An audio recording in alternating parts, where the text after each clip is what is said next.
მოძრაობის სამართლიანი საქართველოსთვის იმერეთის რეგიონული ორგანიზაციების ხელმძღვანელები რიგგარეშე ყრილობის ჩატარებას მოითხოვენ, რომელზეც ისინი ზურაბ ნოღაიდელის პარტიის ხელმძღვანელის თანამდებობიდან გათავისუფლების საკითხს დააყენებენ. მათი თქმით, ნოღაიდელმა თვითმმართველობის არჩევნების დროს კარდაკარ პროგრამაში მონაწილე 3000 ადამიანს ანაზღაურება არ გადაუხადა, რაც მათი თქმით დაახლოებით 400,000 ლარს შეადგენს.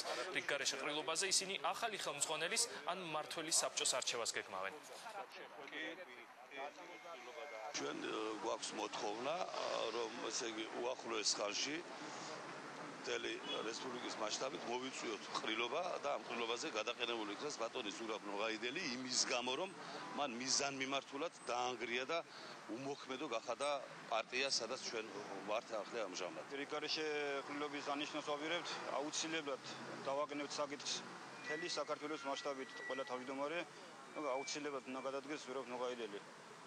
ვერ დაიმსახურა ქართველი ხალხის გვერდში ყოფნა და არც არის ღირსი რომ ილაპარაკოს ქართველი ხალხის სახელით.